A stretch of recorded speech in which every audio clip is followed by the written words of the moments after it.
Caros amigos internautas, queridas amigas que nos acompanham, é com grata satisfação que estamos de retorno, dando continuidade ao nosso estudo da obra Missionários da Luz, obra escrita pelo espírito André Luiz, através do médium Chico Xavier. Neste vídeo de hoje, no nosso momento de hoje, estaremos abordando o capítulo 15, intitulado Fracasso. Estamos aí logo após o processo reencarnatório do espírito Sigismundo, personagem da obra de André Luiz, sobre o qual André Luiz narra uma série de acontecimentos que ele vivenciou até culminar no seu processo reencarnatório que ocorreu no capítulo anterior.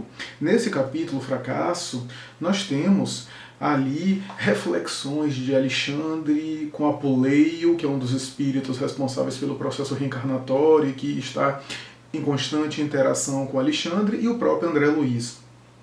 E nas considerações que eles fazem do processo reencarnatório especificamente, porque estão debatendo ainda a reencarnação e seus reflexos na vida humana, tanto na vida material dos encarnados, como também os reflexos da reencarnação de um espírito na vida dos espíritos desencarnados que acompanharam esse processo.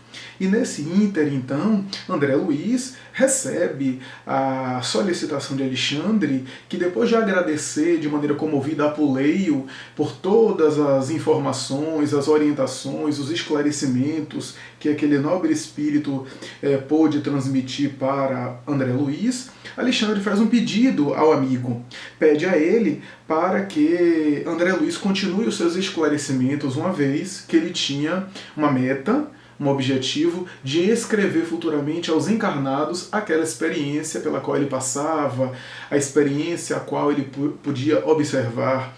E então Apuleio aquece a solicitação de Alexandre, e André Luiz então é convidado pelo próprio Apuleio, diante da sugestão de Alexandre, que fala mais ou menos dessas palavras. André Luiz, o nosso André, acaba de observar um caso de reencarnação, mas é um caso bem específico, onde Sigismundo recebeu dos seus futuros pais a renovação do caráter paterno, a mudança de atitude, a oração em família, a proteção espiritual no lar, que favoreceu muito o processo reencarnatório dele.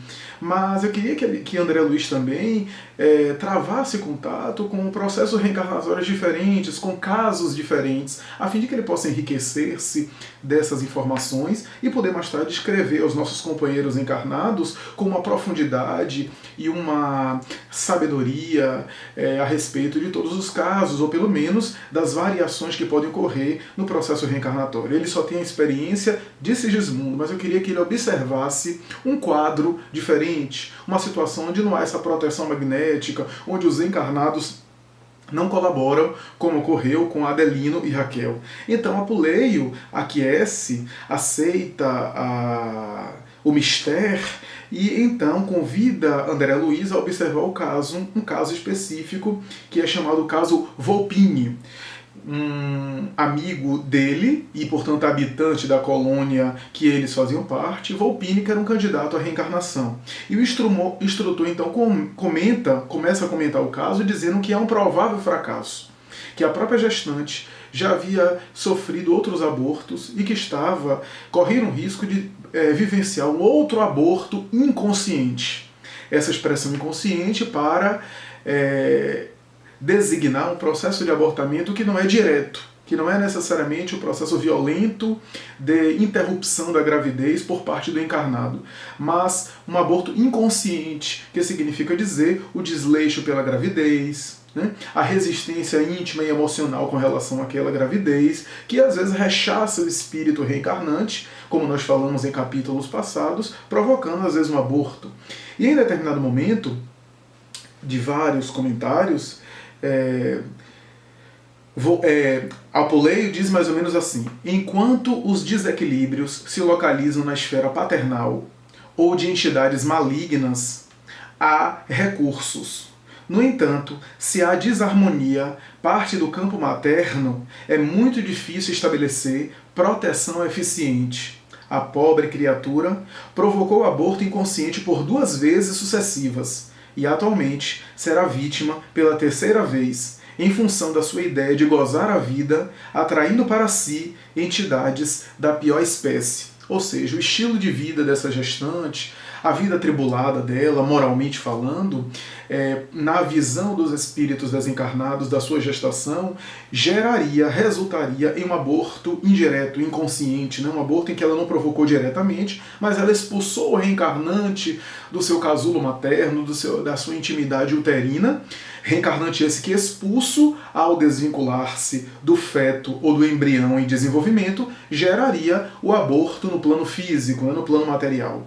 Então, nesse íntere, né, nesse contexto, o caso Volpini começa-se a ser examinado. Né? O instrutor começa a dizer que a jovem senhora estava no 7º mês de gestação, que tinha uma vida muito atribulada, né, que inclusive estava vivendo um processo de sofrimento no relacionamento conjugal, né, com o marido, a iminência de romper o próprio casamento.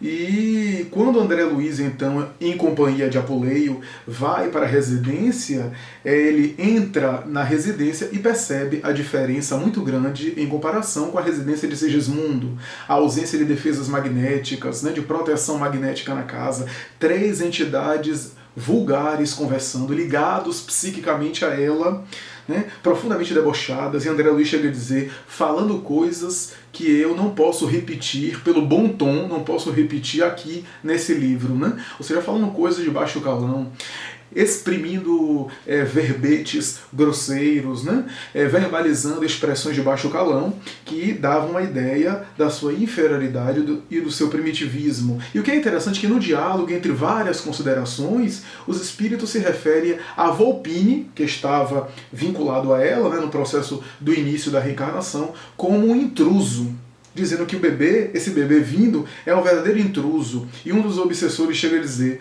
quando isso ocorre, é que há mãos de anjos trabalhando por trás. Um dos espíritos obsessores diz isso. Quando isso ocorre, ela teve a gestação, falhou. Teve outra, nós conseguimos gerar a desagregação. E agora, de novo, uma gestação. Quando isso ocorre, é porque existem mãos de anjos trabalhando. E outro espírito prevente, eles que vão para o inferno, denotando a baixeza moral dessa entidade, que nem chegava a se intimidar e a respeitar as entidades nobres, as entidades venerandas, a ponto de debochar delas e até exprimir esse tipo de pensamento, né? Ou seja, uma entidade bastante irônica, né? Bastante primária, né? Bastante desarticulada. Então, em determinado momento, um dos espíritos diz assim, que um filho, naquela ocasião, naquelas circunstâncias, poderia, ele não diz dessa forma, com essas palavras, mas poderia significar ou resultar em uma harmonia doméstica. E é verdade, quantas vezes no plano físico nós vimos isso? Pessoas que são atribuladas, que têm uma vida comportamental bastante instável, né? Têm uma vida atribulada, e aí quando vivenciam, mesmo que por acidente, o processo ou a experiência da maternidade ou da paternidade, alguns deles, não estou dizendo que é geral, não estou dizendo que sempre isso acontece, não queremos dizer que é absoluto esse processo, que sempre isso ocorre, mas em alguns casos essa ocorrência resulta em uma responsabilidade, em uma mudança de conduta, em um amadurecimento, até porque algumas pessoas parecem viver uma vida sem um sentido muito grande, e às vezes a maternidade, a paternidade dá sentido a essas pessoas. Conversando com muita gente, pessoalmente eu vejo esse tipo de experiência. Muitas pessoas me relatam, quando eu era mais jovem, etc., tinha uma vida atribulada, sem sentido nenhum. Quando fulano nasceu, meu filho, quando Beltrano nasceu, minha filha, eu comecei a ter uma outra postura e dei sentido à minha vida e mudei de conduta e fui uma pessoa mais responsável, mais centrada, né, na minha conduta. Então isso é muito interessante, né? E os obsessores sabiam disso.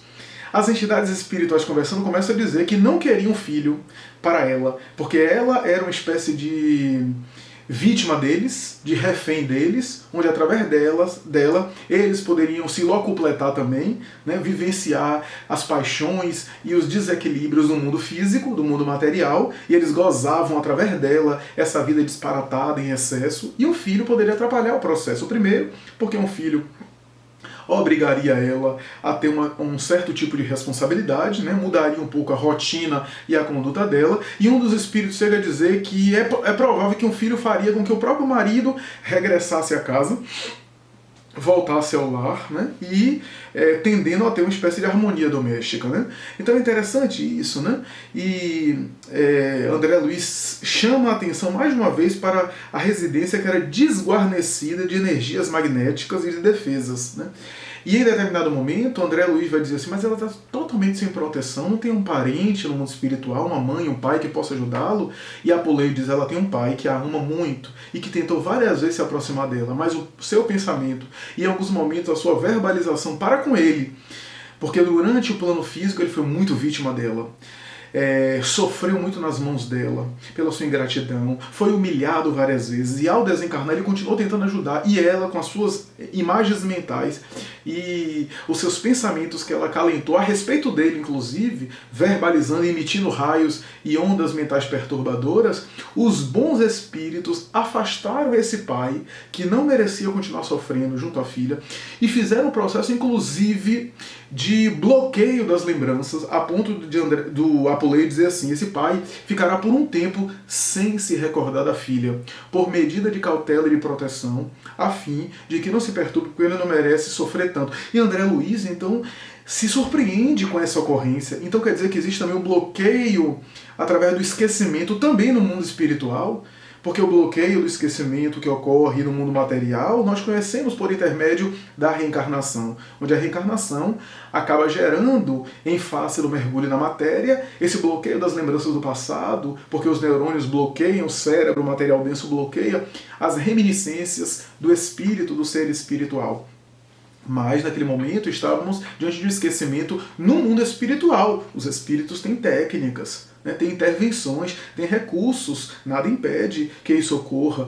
E então, em determinado momento, já que há a lembrança e a recordação no mundo espiritual, porque também não há, às vezes, o esquecimento, né? Então é interessante que em determinado momento Apuleio então faz algumas considerações e fala sobre os desequilíbrios da gestante, né? A gestante vivenciava vários desequilíbrios pela sua vida atribulada, pela sua vida sensualista, hedonista, né? Uma vida voltada para festas, né? Especificamente para festas. E em determinado momento ele começa a falar sobre, sobretudo, os desvios sexuais dessa jovem, né? Que gerou, inclusive, me parece, comprometimento no seu casamento, os seus excessos, né? A sua promiscuidade. E mais adiante ele também comenta sobre o excesso de alcoólicos, né, de bebidas alcoólicas que ela ingeria em grandes quantidades, não obstante estar gestante naquele momento. André Luiz chega a narrar que ela escondia inclusive a forma física típica de mulheres levianas, de uma maneira geral, é claro, em que pese algumas fazem isso por outros motivos, por outras motivações, mas a motivação dela era leviana, de cobrir as formas da gestação, porque no 7º mês já havia alguma alteração corporal, né, na região do ventre principalmente, e ela escondia, maquiava e manipulava a forma, a aparência, para não parecer uma gestante, a fim de poder gerar naturalmente o interesse de outras pessoas na vida atribulada, né, e se permitir a vida promíscua, né, que ela queria, na verdade, se permitir. E aí, em determinado momento, Apuleio vai dizer o seguinte: a organização fetal não conseguirá sobreviver a uma nova investida. A uma nova investida. Ou seja, uma investida que ele está dizendo aqui, inclusive, é uma investida espiritual desequilibrante. Equivale a dizer uma investida ou um assédio obsessivo. E aí, em determinado momento, vai ainda André Luiz dizer o seguinte, que ela sairia.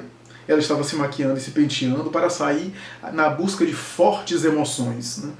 E ele continua dizendo, o caso Volpini era muito diferente, aqui André Luiz falando, o caso Volpini era muito diferente do processo de reencarnação verificado em casa de Raquel. A forma física embrionária, isso é, o feto, né, o embrião, demonstrava mancha violácea, revelando dilacerações.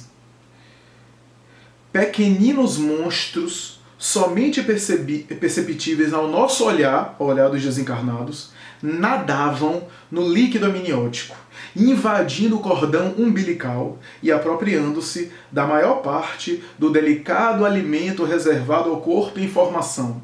Toda a placenta era assediada por eles, provocando-me terrível impressão. Veja que coisa curiosa. Nessa obra Missionários da Luz, nós temos um capítulo, um dos primeiros capítulos, né, logo no início da obra, sobre vampirismo, né, onde André Luiz tece considerações sobre vírus, micróbios, bactérias fabricadas pela mente, né, construídas pelo psiquismo humano, né, no mundo espiritual. Esses vírus, que são vibriões mentais, gerariam, né, desagregações, inclusive gerariam processos semelhantes aos processos obsessivos, que André Luiz chama de vampirismo. E aqui, esses vibriões mentais estariam nadando no líquido amniótico, né, por intermédio, invadindo o cordão umbilical e apropriando-se da maior parte do delicado alimento reservado àquele corpo em formação.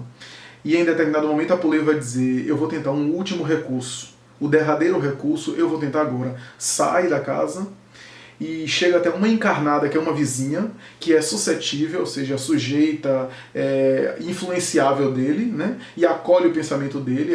Essa senhora é influenciada a ir até a casa, né? Vai profundamente envolvida pela presença dele, pela presença de Apuleio. É uma senhora idosa, amiga da gestante, que se chama Cesarina, né? Esses nomes podem ser até pseudônimos, né? Por uma necessidade de ocultar, né? Então, não sei se também Cesarina é uma alusão a Cesária, não sei. Mas isso pouco importa, é só uma curiosidade. A verdade é que essa senhora idosa chega próxima a Cesarina e dá uma série de conselhos, fala, inspirada, diz a ela: será que isso é justo? Ela ficar se permitindo esse tipo de vida, perder noites, né? Se permitir farras, principalmente ela que estava gestante, etc. Falou, foi intuída por Apuleio, e Apuleio diz: eu estou intuindo essa senhora e envolvendo-a na minha influenciação para que ela possa inspiradamente aconselhar a nossa amiga, a fim de que ela, no futuro, não possa se queixar que não houve influência, que não houve assistência, que nós não procuramos ajudá-la, que não procuramos impedir que ela fizesse essa loucura. Tentaremos ao máximo para que depois ela não se queixe de ausência de apoio e de ajuda de nossa parte. Então, eles ajudam, eles tentam, a senhora, influenciada por Apuleio, diz muita coisa sábia e sensata, e André Luiz descreve que as entidades viciadas ali, e viciosas, ficam profundamente perturbadas, desagradadas com aquela situação, balançando a cabeça e envolvendo a senhora, a jovem senhora, para que ela não desistisse do propósito de vivenciar sua vida libertina, né? E em determinado momento, André Luiz vai dizer que depois de 2 horas de conversa, ela ouviu tudo, mas cumprimentou a senhora, né? Deu um abraço, um beijo, não sei, e pediu desculpas, mas tinha que sair, porque um automóvel estava ali perto, sinalizando com a sua buzina, né, o seu alarme, né, que a sua campainha, que na verdade estava esperando ali ela já. Ela então sai, pega o automóvel com o homem, que também era profundamente perturbado, esse homem, e a leva para a festa. A atitude de Apuleio, então, é interessante. André Luiz destaca essa atitude, que ele fica profundamente triste, contristado, né? O semblante dele é visível, essa tristeza, ou seja, os espíritos nobres e superiores também ficam tristes. E André Luiz vai dizer o seguinte: o ambiente era de consternação, porque se os espíritos superiores são equilibrados, não são insensíveis. Porque às vezes a gente faz uma ideia dos espíritos superiores como pessoas insensíveis, né, que não sentem, que não se compadecem de nós. Né? Jesus era o espírito máximo que pisou na Terra. E quantas vezes ele se sensibilizou, ele teve compaixão de nós, chegou a chorar, né? Quando ele soube, por exemplo, da morte de João Batista, ele chorou. É óbvio que ele sabia que a vida é imortal, que a vida permanece, que a vida continua, né? Mas era o lado humano de se compadecer das nossas necessidades, embora ele estivesse muito acima disso. Né? Então, em determinado momento, Apuleio, bastante triste, olha para a equipe que está com ele e liberou a todos. Liberou todos para que retornasse à colônia, porque ele, Apuleio, não ia precisar mais do concurso deles. E olhou para alguns e diz assim: eu mesmo, acompanhado do nosso André, do nosso colega André, irei buscar Volpini. Notem que coisa interessante. Eu irei buscar Volpini. Volpini é o reencarnante. Ele iria trazer Volpini de volta. E aí ele vai até o bar, até a festa, uma festa bastante atribulada, com bastante desequilíbrio. Ele entra, André Luiz narra todo aquele episódio da festa, aquele cenário da festa, né? E em determinado momento ele vai dizer: Apuleio aproximou-se da gestante. A gestante estava diante de um homem, esse homem profundamente perturbador, ingerindo álcool com ele, numa postura profundamente perturbadora e desequilibrada. E André Luiz vai dizer: Apuleia aproximou-se e retirou Volpini, que a ela se abraçava como uma criança semiconsciente. Em seguida, eu vi aplicar passes magnéticos em toda a região uterina, empregando infinito cuidado. Retomando Volpini, que confiara as minhas mãos, passou as mãos de André, para poder operar com eficiência, me falou calmo. Desliguei o reencarnante do santuário maternal. Entretanto, não deveríamos esquecer de ministrar o devido socorro à mãe invigilante. Ela precisa continuar a luta terrestre tanto quanto possível, para aproveitar alguma coisa da oportunidade. Ou seja, ele retira o reencarnante, mas não deixa a mãe a esmo. Aplica passos magnéticos, né, vibrações para fortalecer, porque ele não queria que ela desencarnasse. Né? Porque logo mais depois ela vai ter, né, a hemorragia, o aborto espontâneo, né, porque ele retirou o espírito, mas o embrião em desenvolvimento fica ali. Né? Então ele desvinculou ali o perispírito do reencarnante que estava ligado ao embrião. E aí começa a se operar ali o processo, né? Que não vai acontecer imediatamente. Né? Então ele retira e diz isso, né? Que precisava também se preocupar com ela, porque é necessário que ela fique no corpo o máximo de tempo possível a fim de aproveitar alguma coisa dessa encarnação. E pega e sai com André Luiz. No dia seguinte, André Luiz quer visitá-la e vai visitar. E quando chega na casa, a senhora não estava mais na casa. E ele fica sabendo por conta da senhora idosa da véspera, a vizinha, que conversa com outra e a outra pergunta, e ela diz que Cesarina passou muito mal e foi levada às pressas para uma casa de saúde para ser tratada, né, para evitar que a hemorragia leve à morte, porque ela estava em estado muito grave, portanto vivenciando o processo de abortamento espontâneo. Então é isso, meus amigos, esse foi o capítulo 15, fracasso, falando sobre um fracasso, ou seja, uma reencarnação frustrada em função de comprometimentos morais do espírito encarnado, que seria a gestante ou a futura gestante daquele candidato à reencarnação. Mais uma vez, André Luiz ressalta algo que está presente na obra de Kardec, a missão da mulher em relação ao processo reencarnatório. Os espíritos já tinham dito isso, que a missão da mulher chega a ser até maior do que a do homem, porque é através dela que a humanidade ensaia os seus primeiros passos. Ficamos por isso, por aqui, e até a próxima, se Deus quiser.